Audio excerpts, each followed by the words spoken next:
you're ready, or if you're not ready, I am going to call the next speaker to the stage.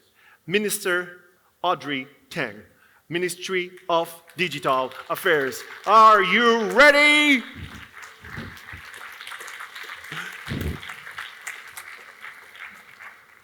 Good luck.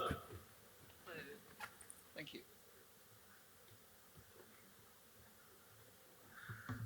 So, hello world. Really happy to be here. And I'm from Taiwan. My name is Audrey Tang, and I'm in charge of this Ministry of Digital Affairs, which is a startup. We started last August. I'm here to share with you some stories from our gray zone conflicts last August, the week before our ministry started. And many of you are undoubtedly familiar with Capture the Flag. It's a competition. People look for vulnerabilities, capture the flag, score points, and so on. And what you're about to hear is like a week-long CTF event where we successfully defended a new hybrid form of foreign interference with the goal of defending democracy with enlisting the help of democratic partners. Now let's see if the clicker works. It does. Okay. As you can see, gray zone confrontations is part of life in Taiwan. But last August, as the US former Speaker Nancy Pelosi visited us, there was a new breed of coordinated gray zone confrontation. We have seen new tactics, the DDoS, denial of service, which usually only lasts for an hour or two before mitigated, was very continuous. We suffered in the same day 23 times more volume compared to the previous daily peak. And we also saw, of course, defacement of websites, but also civilian targets of the foreign information manipulation and interference or FIMI attacks, including convenience stores. So what are the flags that the attackers were trying to capture? What are their motivations? So we quickly analyzed what they're really after. So the DDoS arm, the cyber arm, and the FIMI arm were in very tight coordination. The ongoing DDoS was really there just to delay, to slow the ability for our ministerial clarifications for journalistic reportage. So for example, they would compromise a signboard in the, for example, Taiwan rail station. It's not the rail station itself, it's just an advertisement billboard. But then, as the Ministry of Transportation posted the clarification on the website, well, it was very slow. The journalists couldn't access it in real time. And so the FIMI, the disinformation on social media and so on, would escalate and say, oh, the rail station has been taken over. The Ministry of Foreign Service has been taken over. National Defense has been taken over, so on and so forth. And so they play into one another. Now, the ultimate goal, of course, or the flags of the game, is what we call cognitive warfare, which means to undermine the trust that our citizens have in our democratic systems and to spread panic. They did not succeed in this goal. The Taiwan Stock Exchange totally did not crash. Actually, it grew that day. And that is thanks to the cross-sectoral efforts of our allies, democratic allies, and our cyber forces, which successfully mitigated last August these attacks. So here I'm going to share some of our mitigation strategies. So in terms of mitigation, I think it's important to realize that the DDoS was there really just to deny journalistic access. So it's very important to first send the right message out that DDoSing a website is not the same as taking it over. I immediately went on the record talking to the press saying that our ministry's website, moda.gov.tw, went online the same hour as the attack started and has not been denied service for even 1 second because we use this interplanetary file system. And I invite everyone to run a IPFS node to pin us, to help us stay afloat, and so on. So it was a kind of humorous response, but it also played a clarification role so that the press understood that DDoS a website for a couple hours is not the same as taking over control of a ministry or even of the website. We implemented tiered update intervals with help from private sector CDNs so that people connecting from abroad see only like per minute snapshots of websites instead of the real live websites, and we reserved the live website services to our citizens.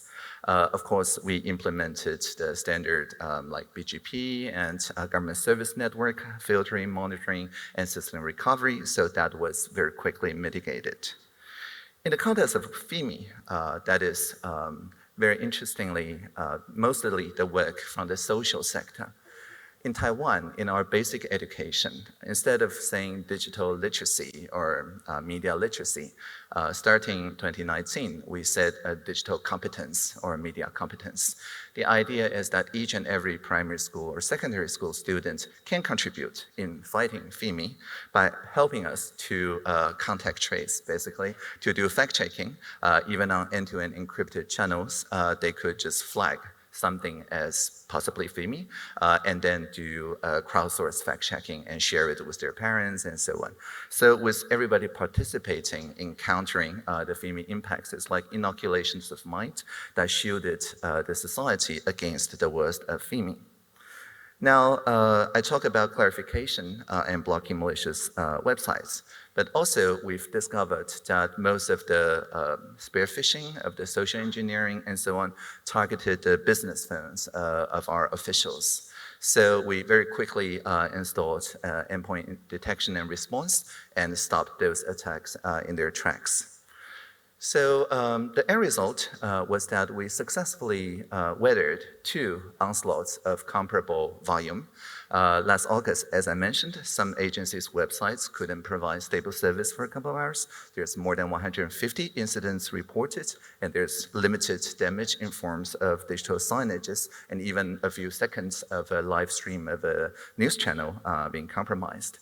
And after the Ministry of Digital Affairs started, the first official document that I signed is to bring together the private sector defense and also to enlist the help so that those public signboards are treated as part of our government service network and subject to the same cybersecurity defense. So this year, when our President, Dr. Tsai Ing-wen, visited the US, a very similar volume of tech did not affect any of our governmental websites. There's only around 40 incidents reported, and no public media has been compromised. Now, looking forward to the next steps, I think there are a couple architectural long-term changes that we do need to deploy in order to turn this into an unfair fight for the blue defense team to enjoy more field advantage. One, of course, is zero trust architecture. The MODA, my ministry, started in a cloud-first approach. We very intentionally deployed the ZTA so that the device authentication, CrowdStrike, behavior analysis, Cloudflare, and identity, first Azure AD, and now the Taiwan FIDO, belong to different vendors, so that different vendors need to interoperate with open protocols. And with these open protocols, it enabled the thriving ecosystems of startups just plug and play into particular roles in the ZTA. We also learned from Estonia as X-Road system to build a T-Road exchange layer, and we layer on top of that the ZTA protections for the ideas of safe data exchange aside from the existing public internet infrastructure. Now, we also commit to turn the website availability into something that is easier for the defending side. So in addition to the tier update intervals and tapping into IPFS, we're also consolidating star.gov.tw into fallback DNS service that is maintained on a national level. And with those hardened DNS servers, we're then able to provide HTTPS connection, protection, and CDN on demand to each and every governmental website in Taiwan. So in conclusion, let me quote the Declaration for the Future of the Internet, which I also signed. We believe we should meet these cyber challenges by working towards a shared vision for the future of the internet that recommits governments and relevant authorities to defending human rights and fostering equitable economic prosperity. And by that, because the MODA is the ministry with a focus on participation, two administrations, one, the digital industries focusing on progress and innovation, and the administration for cybersecurity focus on safety. So participation, progress, and safety, this triangle is what we need to constantly keep in mind, and we need to foster the defense of our democracy by enlisting more democratic helpers. So feel free to visit our website on moda.gov.tw on either HTTPS or IPNS, and feel free to run an IPFS node to keep us afloat. Thank you so much for listening. Live long and prosper.